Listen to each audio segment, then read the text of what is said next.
નીલકંઠ વર્ણી વનમાં ચાલ્યા જાય છે. રસ્તામાં એક સાધુરામ મળ્યા. સાધુરામની વૃત્તિ ભગવાનના સ્વરૂપમાં ખેંચાઈ ગઈ.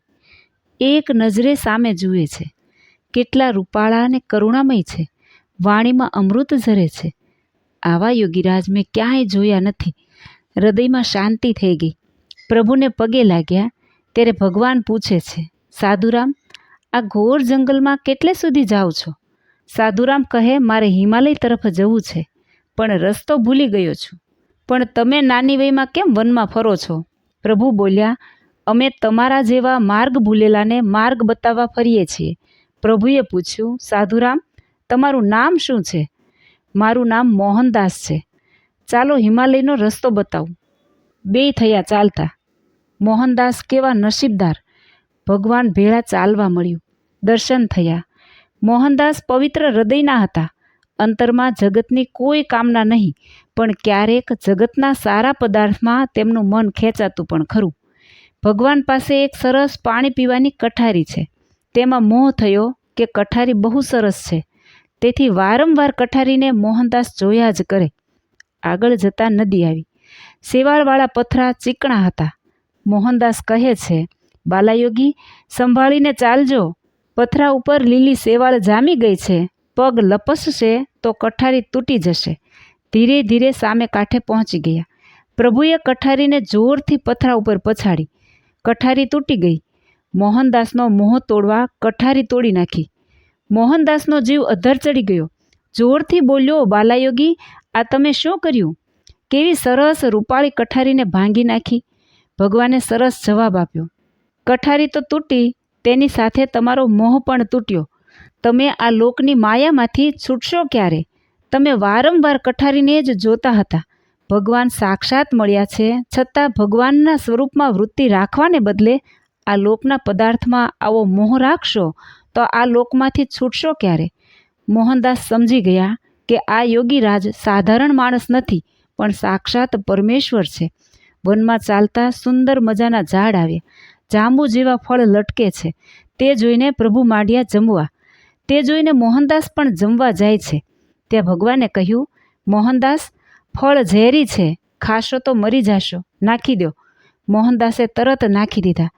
ત્યાં ફરતા ફરતા 4 બાવા આવ્યા. એ પણ ફળ તોડી ખાવા જાય છે. ત્યારે મોહનદાસે કહ્યું, એ ભલા માણસો, ફળ ઝેરી છે, ખાશો નહીં, ખાશો તો મરી જાશો. બાવા બોલ્યા, ઓલો બાલાયોગી બટુકડો ફળ ખાય છે ને અમને શા માટે ના પાડે છે? તો એ મરી જવો જોઈએ ને? તમે અવળાઈ કરો છો. મોહનદાસે કહ્યું, બાલાયોગી તો મહાપુરુષ છે, સમર્થ યોગીરાજ છે. એની વાત ન્યારી છે. એ ઝેર પણ પચાવી શકે. તમારાથી નહીં પચાવી શકાય, માટે માની જાઓ ને ફળ ખાતા અટકી જાઓ. બાવા ગર્વથી બોલ્યા, અમે પણ મહાપુરુષ છીએ, સમર્થ છીએ. ના કહેશો તો પણ ખાશું. ઝાડમાંથી તોડતા જાય ને ખાતા જાય. ખાતાની સાથે 4 બાવા તરત મરી ગયા. આવી રીતે પ્રભુનો વાદ લેવા જાય તો મોત જ આવે ને. ભગવાનનું વચન માન્યું નહીં તો વગર મોતે મરી ગયા. નીલકંઠવર્ણી અને મોહનદાસ વનમાં ચાલ્યા જાય છે. ત્યાં એક શિવજીનું મંદિર આવ્યું. ત્યાં સેવા પૂજા કરવા મોહનદાસ રોકાઈ ગયા અને નીલકંઠવર્ણી આગળ ચાલતા થયા. ઘણા વર્ષો પછી મોહનદાસ દ્વારિકાની યાત્રા કરવા ગયા. ત્યાં એને કોઈકે કહ્યું, ગામ ફણેણીમાં રામાનંદ સ્વામીને બધા ઈશ્વર તરીકે પૂજે છે, તમે ત્યાં જાઓ. મોહનદાસ ફણેણી આવ્યા તો રામાનંદ સ્વામી દેહ છતાં હતા નહીં. તે અક્ષરધામમાં ગયેલા. ગાદી તકિયા પર ભગવાન સ્વામિનારાયણ વિરાજમાન છે. મોહનદાસ ઓળખી ગયા કે વનમાં મને મળ્યા હતા તે આજે રાજા ધીરાજ થયા છે. દર્શન કરીને મોહનદાસ બેઠા બેઠા વિચાર કરે છે, આ સહજાનંદ સ્વામી મોટા પુરુષ ખરા, પણ ઈશ્વર તો રામાનંદ સ્વામી હતા. તેઓ અત્યારે છે નહીં, અદૃશ્ય થઈ ગયા છે, માટે હું બીજે ક્યાંક જાઉં. પ્રભુ એનો સંકલ્પ જાણી ગયા. પ્રભુ બોલ્યા, મોહનદાસ, શું વિચાર કરો છો? બીજે જવાનો વિચાર છોડી દો. તમને રામાનંદ સ્વામીના દર્શન કરવા છે ને? આવો દર્શન કરાવું. એમ કહી ભગવાને મોહનદાસ સામે નજર કરી. ત્યાં સમાધિ થઈ ગઈ. બ્રહ્મધામના દર્શન થયા. તેજના પુંજ છવાઈ ગયા. શીતળ શાંત પ્રકાશમાં દિવ્ય સિંહાસન ઉપર સહજાનંદ સ્વામી બિરાજમાન છે. આજુબાજુ અનેક મુક્તો બેઠા છે. રામાનંદ સ્વામી ભગવાનની સેવા કરે છે. રામાનંદ સ્વામીએ કહ્યું, મોહનદાસ, તમે ભૂલા ન પડો. સહજાનંદ સ્વામી તો પ્રગટ પુરુષોત્તમ નારાયણ છે. તેમનો તમને યોગ થયો છે, તો તેમની સેવામાં તમે લાગી જાઓ.